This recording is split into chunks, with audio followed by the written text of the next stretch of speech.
Lines അഥവാ സമാന്തര വരകൾ എന്നുള്ള ചാപ്റ്ററൊക്കെ നമ്മൾ അടിപൊളിയായിട്ട് പഠിച്ചു കഴിഞ്ഞു. അപ്പോൾ അതെല്ലാം നമ്മൾ പാർട്ട് വൈസ് ക്ലാസ്സുകളും എല്ലാം നമ്മൾ കംപ്ലീറ്റ് ചെയ്തു. ഷുവർ ക്വസ്റ്റ്യൻസ് എല്ലാം നമ്മൾ ഡിസ്കസ് ചെയ്താണ്. ഇനി നമ്മുടെ മുന്നിലുള്ളത് എന്താണ്? ഒരു ക്രിസ്മസ് എക്സാം ആണ് ഇനി നമ്മുടെ മുന്നിൽ വെയിറ്റ് ചെയ്തിരിക്കുന്നത്. ഇനി അധിക ദിവസങ്ങളില്ല ക്രിസ്മസ് എക്സാമിന് വേണ്ടിയിട്ട്. അപ്പോൾ നമുക്ക് ഈ വരുന്ന എക്സാമിന് നമുക്കറിയാം ഈ ഒരു ചാപ്റ്റർ വളരെ ഇമ്പോർട്ടൻ്റ് ആയിട്ടുള്ള ഒരു ചാപ്റ്ററാണ്. പാരലൽ ലൈൻസ് എന്നുള്ള ചാപ്റ്ററിന് ഉറപ്പായും ക്വസ്റ്റ്യൻസ് വരും. ആൻഡ് ഇതിനെ ബേസ് ചെയ്തിട്ടാണ് നമ്മുടെ സിമിലർ ട്രയാങ്കിൾസ് എന്നുള്ള ചാപ്റ്റർ വരുന്നത്. അപ്പോൾ നമുക്ക് സ്കിപ്പ് ചെയ്യാൻ പറ്റാത്തൊരു ചാപ്റ്ററാണ് നമ്മുടെ പാരലൽ ലൈൻസ് അഥവാ സമാന്തര വരകൾ എന്ന് പറയുന്ന ഈ ഒരു ചാപ്റ്ററിൽ. അപ്പോൾ നമുക്ക് ഈ ഒരു ചാപ്റ്ററിൽ നിന്ന് വരുന്ന എക്സാമിന് വരുന്ന ക്വസ്റ്റ്യൻസ് എന്താണെന്ന് അറിഞ്ഞാലാണ് നമുക്കിത് തറവായിട്ട് പഠിച്ചു പോകാൻ പറ്റുള്ളൂ. നമുക്ക് ക്രിസ്മസ് എക്സാമിന് ഒരു മാർക്ക് പോലും നമ്മുടെ എക്സാമിനറിലെ മക്കൾക്ക് നഷ്ടപ്പെടുത്താനില്ല. നമുക്ക് എല്ലാവർക്കും എന്താണ്? ഫുൾ മാർക്കാണ് നമ്മുടെ എല്ലാവരുടെയും ലക്ഷ്യം അല്ലേ. അപ്പോൾ ഈ ഒരു ചാപ്റ്ററിന് നമുക്ക് മാർക്ക് കളയാനേ പറ്റില്ല. അപ്പോൾ ഇതിൽ നിന്നും ഇനിയും സംശയമുള്ള കുറേ കാര്യങ്ങൾ ഉണ്ടായിരിക്കും. ഇനിയും ഈ ഭാഗത്ത് നിങ്ങൾ പഠിച്ചിട്ടും കത്താത്ത കുറേ ബൾബുകളൊക്കെ ഉണ്ടാവും അല്ലേ. അപ്പോൾ അതൊക്കെ കത്തിക്കാൻ വേണ്ടിയിട്ടാണ് നമ്മൾ നമ്മുടെ ഈ ബൾബ് കത്തി സീരീസ് സ്റ്റാർട്ട് ചെയ്തിട്ടുള്ളത്. അപ്പോൾ ഇതിൽ നമ്മുടെ ഈ പാരലൽ ലൈൻസ് എന്നുള്ള ചാപ്റ്റർ എന്നും നമ്മുടെ എക്സാമിന് വരുന്ന ഇമ്പോർട്ടൻ്റ് ആയിട്ടുള്ള ഷുവർ ആയിട്ടുള്ള ക്വസ്റ്റ്യൻസ് ആണ് മിസ് എന്ന് നിങ്ങൾക്ക് പറഞ്ഞു തരാനായിട്ട് പോകുന്നത്. അപ്പോൾ ഈ ഒരു ക്വസ്റ്റ്യൻസ് നിങ്ങൾ എന്താണ് ഈ വീഡിയോ സ്കിപ്പ് ചെയ്യാതെ കണ്ട് പഠിക്കുകയാണെങ്കിൽ ചെയ്ത് പഠിക്കുകയാണെങ്കിൽ നിങ്ങൾക്ക് ഉറപ്പായും ഈ ഒരു ചാപ്റ്ററിന് ഫുൾ മാർക്ക് സെറ്റ് ആക്കാൻ പറ്റും. അതുപോലെ തന്നെ ഈ ഒരു ചാപ്റ്ററും പിടിച്ചിങ്ങനെ ഇരിക്കുന്ന നിങ്ങളുടെ കുറേ ഫ്രണ്ട്സ് ഉണ്ടായിരിക്കും ഒന്നും മനസ്സിലാവാതെ. അപ്പോൾ ആ ഫ്രണ്ട്സിന് നിങ്ങൾ എന്ത് ചെയ്യണം? ഈ ഒരു വീഡിയോ നിങ്ങൾ എല്ലാവർക്കും ഷെയർ ചെയ്ത് കൊടുക്കണം. അതുപോലെ തന്നെ ഇതിൽ പറയുന്ന കാര്യങ്ങളൊക്കെ മനസ്സിലായി കഴിഞ്ഞ് കഴിഞ്ഞാൽ ലാസ്റ്റ് എന്ത് ചെയ്യണം? ലൈക്ക് ചെയ്യാനും കമൻറ്റ് ചെയ്യാനും മറക്കരുത്. അപ്പോൾ നമുക്ക് എന്താണ് ഇമ്പോർട്ടൻ്റ് ആയിട്ട് വരുന്ന ക്വസ്റ്റ്യൻസ് എന്ന് ഓരോന്നോരോന്നായിട്ട് നോക്കാം. ദ ഫസ്റ്റ് ക്വസ്റ്റ്യൻ നോക്കിക്കേ. ഇതുപോലൊരു ഫിഗർ തരും, അതുപോലെ തന്നെ കുറേ ഡീറ്റെയിൽസും തരും. കണ്ടിട്ട് പേടിക്കേണ്ട ആവശ്യമൊന്നുമില്ല. ജസ്റ്റ് വായിച്ച് നോക്കുക. വായിച്ച് നോക്കിയിട്ട് എന്തെങ്കിലും കാര്യങ്ങൾ നമ്മൾ പഠിച്ചിട്ടുള്ള ഏതെങ്കിലും റിസൾട്ട് ഡയറക്റ്റ് അപ്ലൈ ചെയ്യാനായിട്ട് ഉണ്ടാവുള്ളൂ. അപ്പോൾ അതെന്താണെന്ന് തിരിച്ചറിയുക എന്നുള്ളതാണ് നമ്മുടെ ഫസ്റ്റത്തെ ഡ്യൂട്ടി എന്ന് പറയുന്നത്. അപ്പോൾ ഇത് നമ്മുടെ 2023 എക്സാമിന് മാർച്ച് എക്സാമിന് ചോദിച്ചിട്ടുള്ള ക്വസ്റ്റ്യൻ ആണ്. 3 മാർക്കാണ് ഈ ഒരു ക്വസ്റ്റ്യൻ നിങ്ങൾ അറ്റൻഡ് ചെയ്താൽ കിട്ടാൻ പോകുന്നത്. PQRS are the midpoints of the sides of the quadrilateral ABCD. ഇവിടെ ABCD എന്ന് പറഞ്ഞിട്ട് ഒരു ക്വാഡ്രിലാറ്ററൽ തന്നിട്ടുണ്ട്. ഈ ക്വാഡ്രിലാറ്ററലിന് 4 സൈഡ് ഉണ്ടാവും നമുക്കറിയാലോ.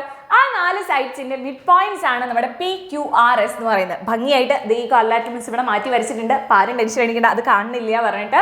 അപ്പോൾ PQRS എന്ന് പറയുന്നതാണ് നമ്മുടെ എന്തെന്ന് പറയുന്നത്? മിഡ് പോയിന്റ്സ് എന്ന് പറയുന്നത്. ദെൻ AC 14 സെന്റിമീറ്റർ ആണ്. അതായത് ഈ ക്വാഡ്രിലാറ്ററലിന്റെ ഒരു ഡയഗണൽ ആണ് AC എന്ന് പറയുന്നത്. അപ്പോൾ ഈ ഡയഗണലിന്റെ ലെങ്ത് നമുക്ക് തന്നിട്ടുണ്ട് 14 ആണെന്ന് തന്നിട്ടുണ്ട്. അതുപോലെ തന്നെ രണ്ടാമത്തെ ഡയഗണൽ, രണ്ടാമത്തെ വികരണമാണ് BD, അത് 18 സെന്റിമീറ്റർ ആണ് തന്നിട്ടുണ്ട്. അപ്പോൾ രണ്ട് ഡയഗണലിന്റെയും ലെങ്ത് നമുക്ക് തന്നിട്ടുണ്ട് ഈ ഒരു ചതുർഭുജത്തിന്റെ. ഫസ്റ്റ് ക്വസ്റ്റ്യൻ എന്ന് പറയുന്നത് എന്താ? Find the length of the sides of the quadrilateral PQRS. അതായത് ABCD എന്ന് പറയുന്ന ഒരു ക്വാഡ്രിലാറ്ററൽ ഉണ്ട്. അതിന്റെ മിഡ് പോയിന്റ്സിനെ കണക്ട് ചെയ്തിട്ട്, കണ്ടോ, ഈ മിഡ് പോയിന്റ്സിനെ കണക്ട് ചെയ്തിട്ട് നമ്മൾ എന്ത് ചെയ്തു? വേറൊരു ക്വാഡ്രിലാറ്ററൽ ഇതിനുള്ളിൽ വരച്ചിട്ടുണ്ട്. ഏതാണ്? ഇവിടെ മിസ് വരച്ച് കാണിച്ചു തരാം. ഇങ്ങനെ ഒരു ക്വാഡ്രിലാറ്ററൽ ഇതിൻ്റെ ഉള്ളിൽ വീണ്ടും വരച്ചിട്ടുണ്ട്. ഒരു ക്വാഡ്രിലാറ്ററലിൻ്റെ ഉള്ളിൽ എഗെയിൻ ഒരു ക്വാഡ്രിലാറ്ററൽ വരച്ചിട്ടുണ്ട്. ഒരു ചതുർഭുജത്തിൻ്റെ ഉള്ളിൽ വീണ്ടും ഒരു ചതുർഭുജമാണ് വരച്ചിട്ടുള്ളത്. അപ്പോൾ ആ ക്വാഡ്രിലാറ്ററലിൻ്റെ ആ ചതുർഭുജത്തിൻ്റെ എന്ത് കണ്ടുപിടിക്കണം? സൈഡ്സ് കണ്ടുപിടിക്കണം. ദാറ്റ് ഈസ് PQRS, അതേപോലെ തന്നെ QP, അതുപോലെ തന്നെ എന്താണ് SR. ഈ കാര്യങ്ങളൊക്കെ നമുക്ക് കണ്ടുപിടിക്കണം. അതായത് ഈ ചതുർഭുജത്തിന്റെ എല്ലാ സൈഡ്സിന്റെയും ലെങ്ത് നമുക്ക് കണ്ടുപിടിക്കണം.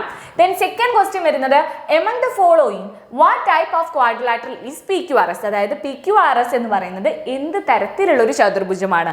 അതൊരു ചതുരമാണോ, റെക്ടാങ്കിൾ ആണോ, സമചതുരമാണോ, സ്ക്വയർ ആണോ, സാമാന്തരികമാണോ, പാരലലോഗ്രാം ആണോ, അതോ സമഭുജ സാമാന്ത്രികമാണോ, റോംബസ് ആണോ? ഇത്രയും കാര്യങ്ങളാണ് നമ്മൾ ഈ ഒരു ക്വസ്റ്റ്യനിൽ ചെയ്യാനായിട്ടുള്ളത്. വളരെ സിമ്പിൾ ആയിട്ടുള്ള ക്വസ്റ്റ്യനാണ്. കാണുമ്പോൾ നമുക്ക് തോന്നും ആകെ 2 കാര്യങ്ങളല്ലേ തന്നിട്ടുള്ളൂ, പിന്നെ എങ്ങനെ നമ്മൾ 4 സൈഡ്സ് കണ്ടുപിടിക്കുന്നത്? പക്ഷെ ഇത് വളരെ സിമ്പിളാണ്. നമുക്ക് നോക്കി നോക്കാം. അപ്പോൾ ഇതാണ് നമ്മുടെ ചതുർഭുജം എന്ന് പറയുന്നത് അല്ലേ. അപ്പോൾ ABCD എന്ന് പറയുന്ന ഒരു ക്വാഡ്രിലാറ്ററൽ നമ്മുടെ കയ്യിലുണ്ട്, ചതുർഭുജമുണ്ട്. ആൻഡ് ഇതിന്റെ മിഡ് പോയിന്റ്സിനെ കണക്ട് ചെയ്തിട്ട് വേറൊരു ക്വാഡ്രിലാറ്ററൽ ഉണ്ട്, PQRS അല്ലേ. അപ്പോൾ ഈ Pയും Qയും Rഉം S ഒക്കെ എന്താണ്? ഇതിന്റെ മിഡ് പോയിന്റ്സ് ആണല്ലോ, മിഡ് പോയിന്റ്സ് ആണ്. അപ്പം നമുക്കറിയാം ഇവിടെ X ആണെങ്കിൽ ഇവിടെ എന്ത് തന്നെയായിരിക്കും? X ആയിരിക്കും അല്ലെ. ഇവിടെ Y ആണെങ്കിൽ ഇവിടെ Y ആയിരിക്കും. ഇവിടെ Z ആണെങ്കിൽ ഇവിടെ Z ആയിരിക്കും. അങ്ങനെയാണ് നമ്മുടെ എന്ത് പോകുന്നത്? ഈ മിഡ് പോയിന്റ് എന്ന് പറയുമ്പോൾ നമുക്ക് ആ ഒരു രീതിക്കാണ് വരുന്നത്. ഇനി ഇതിൽ നമ്മൾ ചെയ്യേണ്ടത് എന്താണെന്നറിയോ? ഈ ഒരു ട്രയാങ്കിൾ നമ്മൾ കൺസിഡർ ചെയ്യാം. ഇവിടെ നിങ്ങൾക്കൊരു ട്രയാങ്കിൾ കാണാനുണ്ടല്ലോ. ഏതാണ് ട്രയാങ്കിൾ? ABD മാത്രം നമുക്ക് ആദ്യം ഒന്ന് കൺസിഡർ ചെയ്യാം. ഓക്കെ, ഏത് ട്രയാങ്കിളാണ്? Triangle ABD. ഓക്കെ, അപ്പോൾ അതാ മിസ് ഇവിടേക്ക് അതൊന്ന് വരയ്ക്കാം. ഇതാണ് നമ്മുടെ ട്രയാങ്കിൾ ABD. ഏകദേശം നമ്മുടെ ട്രയാങ്കിൾ ABD ഇതുപോലെ ഇരിക്കും. A, B and D. Okay, A B D എന്ന് പറയുന്ന നമ്മുടെ ട്രയാങ്കിൾ മിസ് ഇവിടേക്ക് വരച്ചിട്ടുണ്ട്. ആൻഡ് ഇവരുടെ മിഡ് പോയിന്റ്സിനെ കണക്ട് ചെയ്തിട്ട് ഇവരുടെ മിഡ് പോയിന്റ്സ്, അതായത് എ ഡിയുടെ മിഡ് പോയിന്റും എ ബിയുടെ മിഡ് പോയിന്റും കണക്ട് ചെയ്തിട്ട് നമ്മൾ എന്ത് ചെയ്തിട്ടുണ്ട്, ഒരു ലൈൻ വരച്ചിട്ടുണ്ട്. അതിനെയാണ് നമ്മൾ പി എസ് എന്ന് പറയുന്ന ഈ ലൈൻ അല്ലേ.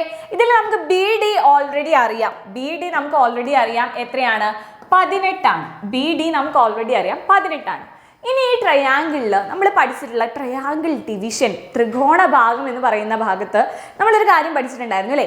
ഒരു ത്രികോണത്തിൻ്റെ രണ്ട് വശങ്ങളുടെ മധ്യബിന്ദുക്കൾ യോജിപ്പിക്കുന്ന വര മൂന്നാമത്തെ വശത്തിന് എന്തായിരിക്കും, സമാന്തരവുമായിരിക്കും. അതുപോലെ തന്നെ എന്തായിരിക്കും, ഇതിൻ്റെ പകുതി ആയിരിക്കും എന്ന് നമ്മൾ പഠിച്ചിട്ടുണ്ടല്ലേ.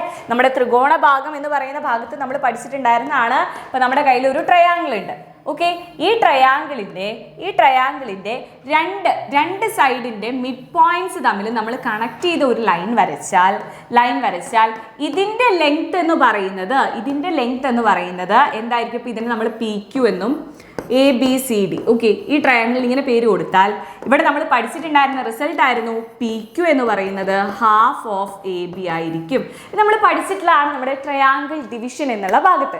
അപ്പം നമുക്ക് ഇതേ സെയിം റിസൾട്ട് നമുക്ക് എന്ത് ചെയ്യാം, ഇവിടെ അപ്ലൈ ചെയ്യാം. എന്താണ്, ഇവിടെ പിയും എസ് മിഡ് പോയിന്റ് ആണ്.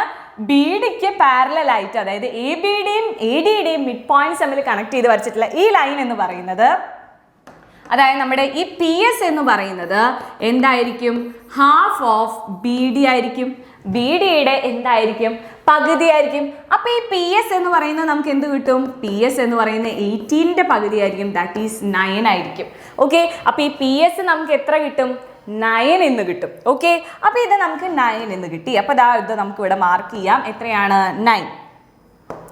ഓക്കെ, അപ്പോൾ ഇത് നമുക്ക് ഏത് കളർ കൊണ്ട് മാർക്ക് ചെയ്യും, യെസ്, നമുക്ക് ഈ കളർ കൊണ്ട് മാർക്ക് ചെയ്യാം. അപ്പോൾ ഇത് നമുക്ക് കിട്ടി 9 സെൻറ്റിമീറ്റർ ആണ്, 9 എന്ന് കിട്ടി.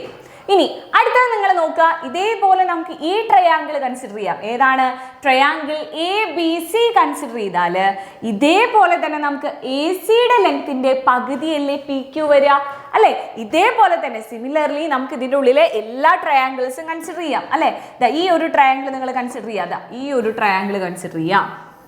ഓക്കെ, ഈ ഒരു ട്രയാങ്കിൾ നമ്മൾ കൺസിഡർ ചെയ്താൽ ഇവിടെയും പിയും ക്യൂവും എന്താണ്, മിഡ് പോയിന്റ്സ് ആണ്. അപ്പോൾ പി ക്യു എന്ന് പറയുന്ന ലൈൻ എന്ന് പറയുന്നത് ഈ എ സിയുടെ എന്തായിരിക്കും, പകുതിയായിരിക്കും. എ സി നമുക്കറിയാം ഓൾറെഡി 14 ആണ്, 14 ആണ്. അപ്പോൾ 14ന്റെ പകുതി ആയിട്ടുള്ള 7 സെൻറ്റിമീറ്റർ ആയിരിക്കും എവിടെ വരുന്ന ഈ പി ക്യൂവിൻ്റെ ലെങ്ത് എന്ന് പറയുന്നത്. അപ്പോൾ നമുക്ക് എന്ത് എഴുതാം, പി ക്യു എന്ന് പറയുന്നത് എന്തായിരിക്കും, ഹാഫ് ഓഫ് എ സി ആയിരിക്കും. എ സിയുടെ പകുതി, ദാറ്റ് ഈസ് 7 സെൻറ്റിമീറ്റർ. അപ്പോൾ പി ക്യു നമുക്ക് എത്ര കിട്ടും, 7 കിട്ടും. അപ്പോൾ നമുക്ക് പി ക്യു എഴുതാം, എത്രയാണ്, 7 സെൻറ്റിമീറ്റർ. ഓൾസോ ഇനി ക്യു ആർ നമുക്ക് വേണം അല്ലേ. അപ്പം അതിന് വേണ്ടിയിട്ട് നമ്മൾ triangle B D C consider ചെയ്യുക. ട്രയാങ്കിൾ ഏത് കൺസിഡർ ചെയ്യണം, ബി ഡി സി. അപ്പോൾ അതാണ് ഇവിടെ വരയ്ക്കാം, ട്രയാങ്കിൾ ബി ഡി സി. ഇതാണ് നമ്മുടെ ട്രയാങ്കിൾ ബി ഡി സി. ഈ ട്രയാങ്കിൾ നിങ്ങൾ കൺസിഡർ ചെയ്യുകയാണെങ്കിൽ നമുക്കറിയാം ബി ഡിയുടെ പകുതി ആയിരിക്കും എന്തെന്ന് പറയുന്നത് നമ്മുടെ ക്യു ആർ എന്ന് പറയുന്നത്. ഇതേ പ്രിൻസിപ്പിൾ തന്നെ. അപ്പോൾ ബി ഡിയുടെ പകുതി ആയിരിക്കും ക്യു ആർ എന്ന് പറയുന്നത്. അപ്പോൾ ബി ഡി നമുക്കറിയാം എത്രയാണ്, 18 ആണ്. അതിൽ നിന്നും ക്യു ആർ നമുക്ക് ഈസി ആയിട്ട് എഴുതാമല്ലോ. അതിൽ നിന്നും നമുക്ക് എന്ത് എഴുതാം, ക്യു ആർ എന്ന് പറയുന്നത് ഹാഫ് ഓഫ് ബി ഡി ആയിരിക്കും, ദാറ്റ് ഈസ് 9 സെൻറ്റിമീറ്റർ. അപ്പം നമുക്ക് ഈ ക്യു ആർ എന്ന് പറയുന്നത് എത്രയാണെന്ന് കിട്ടും, 9 സെൻറ്റിമീറ്റർ ആണെന്ന് കിട്ടും. ഓക്കെ, ദെൻ ഓൾസോ നമുക്ക് എന്ത് വേണം, ആർ എസ് കിട്ടണം അല്ലേ. അപ്പം ആർ എസ് എന്ന് പറയുന്നത് എന്തായിരിക്കും, ആർ എസ് എന്ന് പറയുന്നത് ആ എ സിയുടെ എന്തായിരിക്കും, പകുതി ആയിരിക്കും. കാരണം നമുക്ക് ഈ ട്രയാങ്കിൾ കൺസിഡർ ചെയ്താൽ, ഏതാണ് triangle A D C consider ചെയ്താൽ എ സിയുടെ പകുതി ആയിരിക്കും ആർ എസ് എന്ന് പറയുന്നത് അല്ലേ. ആർ എസ് എന്ന് പറയുന്നത് ഹാഫ് ഓഫ് എ സി ആയിരിക്കും. എ സി എന്ന് പറയുന്നത് ഓൾറെഡി 14 ആണ്. സോ നമുക്ക് എന്ത് കിട്ടും, 7 സെൻറ്റിമീറ്റർ എന്ന് കിട്ടും അല്ലേ. അപ്പം നമുക്ക് ഇവിടെ എന്ത് കിട്ടി, ഈ ആർ എസ് എന്ന് പറയുന്നത് 7 സെൻറ്റിമീറ്റർ ആണെന്ന് കിട്ടി. ഓക്കെ, അപ്പോൾ നമ്മൾ ഈ ഒരു ക്വാഡ്രിലാറ്ററലിൻ്റെ പി ക്യു ആർ എസ് എന്ന് പറയുന്ന ക്വാഡ്രിലാറ്ററലിൻ്റെ എല്ലാ സൈഡ്സും നമ്മൾ കണ്ടുപിടിച്ചു. എന്തുപയോഗിച്ചിട്ടാണ്, നമ്മുടെ പാരലൽ ലൈൻസ് എന്നുള്ള ചാപ്റ്ററിൽ നമ്മൾ ട്രയാങ്കിൾ ഡിവിഷൻ പഠിച്ചിട്ടുണ്ടായിരുന്നു. ഒരു ട്രയാങ്കിളിൻ്റെ രണ്ട് സൈഡ്സിൻ്റെ മിഡ് പോയിന്റ്സ് കണക്ട് ചെയ്ത് വരയ്ക്കുന്ന ലൈൻ എന്ന് പറയുന്നത് തേർഡ് സൈഡിൻ്റെ എന്തായിരിക്കും, ഹാഫ് ആയിരിക്കും എന്ന് നമ്മൾ പഠിച്ചിട്ടുണ്ട് അല്ലേ. അപ്പോൾ അത് ഉപയോഗിച്ചിട്ടാണ് നമ്മൾ ഈ ഒരു ഭാഗത്തുള്ള എല്ലാ സൈഡ്സും, നമ്മൾ ഈ ക്വാഡ്രിലാറ്ററലിൻ്റെ എല്ലാ സൈഡ്സിൻ്റെ ലെങ്ത് നമ്മൾ എന്ത് ചെയ്തത്, കണ്ടുപിടിച്ചത്. അപ്പോൾ അത് ക്ലിയർ ആയല്ലോ. ഇനി നമ്മുടെ സെക്കൻഡ് ക്വസ്റ്റ്യൻ എന്തായിരുന്നു? ഈ ഒരു നമ്മളിപ്പോൾ കണ്ടുപിടിച്ച ഈ ക്വാഡ്രിലാറ്ററലിന് നമുക്ക് എന്ത് വേണം? ഒരു പേരിടണം അല്ലേ? PQRSന് നമുക്കൊരു പേരിടണം. അപ്പം നമുക്കറിയാം ഇങ്ങനെ രണ്ട് സൈഡ്സിനെ കണക്ട് ചെയ്തിട്ട് വരച്ചിട്ടുള്ള നമ്മുടെ ഈ ലൈൻ എന്ന് പറയുന്നത് എന്താണ്? നമുക്ക് പാരലൽ ആയിട്ടുള്ള ലൈൻസ് ആണ് അല്ലേ? ഇതെല്ലാം എന്താണ്? പാരലൽ ആയിട്ടുള്ള ലൈൻസ് ആണ്. പാരലൽ ലൈൻസിൽ ഇവർ നമുക്കറിയാം എന്താണ്? ഇവിടെ 9, ഇവിടെ 9, ഇവിടെ 7, ഇവിടെ 7 ആണ് അല്ലേ? അപ്പോൾ ഇങ്ങനെ വരികയാണെന്നുണ്ടെങ്കിൽ ഇതിന് നമുക്ക് എന്ത് വിളിക്കാം? ഇത് എന്ത് ക്വാഡ്രിലാറ്ററൽ ആയിരിക്കും? ഇതെന്തായിരിക്കും ഈ ക്വാഡ്രിലാറ്ററൽ എന്ന് പറയുന്നത്? നമുക്കറിയാം ഈ രണ്ട് സൈഡ്സിനെയും ഇത് സെയിം റേഷ്യോയിലാണ് കട്ട് ചെയ്യുന്നത് അല്ലേ? ഈ രണ്ട് സൈഡ്സിനെയും സെയിം റേഷ്യോയിലല്ലേ കട്ട് ചെയ്യുന്നത്? അതായത് ഇവിടെ എന്താണോ അതേ റേഷ്യോയിൽ തന്നെയാണ്. ഇവിടെ 1:1 റേഷ്യോയിലായിരിക്കും ഇവിടെ കട്ടിങ് വരുന്നത്. അപ്പോൾ ഇവിടെയും എന്ത് തന്നെയാണ്? 1:1 റേഷ്യോയിൽ തന്നെയാണ് കട്ടിങ് വരുന്നത്. അപ്പോൾ ഈ ട്രയാങ്കിളിൽ ഈ PS എന്ന് പറയുന്നത് എന്താ? പാരലൽ ആയിട്ടുള്ള ലൈനാണ്. അപ്പോൾ ഇതും പാരലലാണ്, ഇതും പാരലലാണ്, ഇതും പാരലലാണ്, ഇതും പാരലലാണ്. അപ്പോൾ 4 സൈഡ്സ് ഈ PQRS എന്ന് പറയുന്ന ഈ ക്വാഡ്രിലാറ്ററലിന്റെ 4 സൈഡ്സ് പാരലൽ ആണ്. അതുപോലെ തന്നെ എന്താണ്? ഓപ്പോസിറ്റ് സൈഡ്സ് ഈക്വൽ ആണ്. 4 സൈഡ്സ് പാരലൽ ആണ്, ഓപ്പോസിറ്റ് സൈഡ്സ് എന്താണ്? ഈക്വൽ ആണ്. അങ്ങനെയാണെങ്കിൽ ഈ ക്വാഡ്രിലാറ്ററലിനെ എന്ത് പേരായിരിക്കും നമ്മൾ വിളിക്കുക?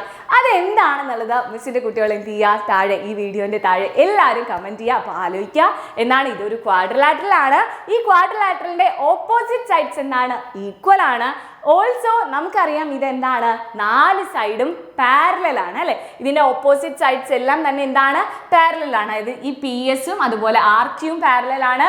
ഓൾസോ PQവും SRും പാരലൽ ആണ്. അപ്പോൾ ഓപ്പോസിറ്റ് സൈഡ്സ് എല്ലാം പാരലൽ ആണ്. അങ്ങനെയാണെങ്കിൽ നമ്മൾ ഈ ക്വാഡ്രിലാറ്ററലിനെ വിളിക്കുന്ന പേരെന്തായിരിക്കും എന്നുള്ളത് എന്ത് ചെയ്യുക? എല്ലാവരും ഈ വീഡിയോയുടെ താഴെ കമന്റ് ചെയ്യുക. അതുപോലെ തന്നെ നിങ്ങളുടെ ഫ്രണ്ട്സിന് എല്ലാവർക്കും ഈ ഒരു വീഡിയോ ഷെയർ ചെയ്ത് കൊടുക്കുന്നത് വളരെ ഇമ്പോർട്ടൻ്റ് ആയിട്ടുള്ളതാണ്. പല രീതിയിൽ ഈ ഒരു ക്വസ്റ്റ്യൻ വരാറുണ്ട് ഈ ട്രയാങ്കിൾ ഡിവിഷൻ എന്നുള്ള ഭാഗത്ത് എന്നുള്ളത്. അപ്പോൾ എല്ലാവരും എന്ത് ചെയ്യുക? നിങ്ങളുടെ ഫ്രണ്ട്സിനൊക്കെ ഷെയർ ചെയ്ത് കൊടുക്കുക. ഈ പറഞ്ഞ കാര്യം നിങ്ങൾക്ക് മനസ്സിലായി, ഈ ഒരു ക്വസ്റ്റ്യൻ ക്ലിയർ ആയെന്നുണ്ടെങ്കിൽ അത് നിങ്ങൾ താഴെ അറിയിക്കുക. ഇനിയും ഇതുപോലത്തെ ക്വസ്റ്റ്യൻസ് വേണോ എങ്കിൽ ആ കാര്യം കൂടി എന്ത് ചെയ്യുക? എല്ലാവരും വീഡിയോയുടെ താഴെ അറിയിക്കുക. അതുപോലെ തന്നെ നിങ്ങൾ എന്ത് ചെയ്യുക? നമുക്ക് ഈ ഒരു വർഷം അടിപൊളിയായിട്ട് നമുക്ക് ഈ 9th മാത്സും അതുപോലെ ബാക്കിയുള്ള എല്ലാ സബ്ജക്റ്റും അടിപൊളിയായിട്ട് നിങ്ങൾക്ക് സെറ്റ് ആക്കണം. ആനുവൽ എക്സാമിന് നമുക്ക് ഫുൾ മാർക്ക് വാങ്ങണം എന്ന ആഗ്രഹം ഉണ്ടെങ്കിൽ എല്ലാവരും വേഗം തന്നെ നമ്മുടെ 9th ആൽഫ ബാച്ചിൽ ജോയിൻ ചെയ്യുക. നമ്മുടെ എക്സാം ഇന്നർ ടീം ഇവിടെ ഫുൾ റെഡിയാണ്. നിങ്ങൾ ക്രിസ്മസ് എക്സാമിന് മാത്രമല്ല നമ്മുടെ ആനുവൽ എക്സാമിനും അടിപൊളിയായിട്ട് ഫുൾ സെറ്റ് ആക്കി തരാനായിട്ട് ഞങ്ങൾ റെഡിയാണ്. അപ്പോൾ നിങ്ങൾ റെഡിയാണെന്നുണ്ടെങ്കിൽ വേഗം തന്നെ നമ്മുടെ ആൽഫ ബാച്ചിൽ ജോയിൻ ചെയ്യുക. ജോയിൻ ചെയ്യാനുള്ള നമ്പറും കാര്യങ്ങളൊക്കെ താഴെ എഴുതി കാണിക്കുന്നുണ്ട്. അപ്പോൾ ആരും മറക്കണ്ട, ഇത് ഏത് ക്വാഡ്രിലാറ്ററൽ ആണെന്നുള്ളത് താഴെ കമന്റ് ചെയ്യുക. അതുപോലെ തന്നെ ലൈക്ക് ചെയ്യുക, എല്ലാ ഫ്രണ്ട്സിനും ഷെയർ ചെയ്ത് കൊടുക്കുക.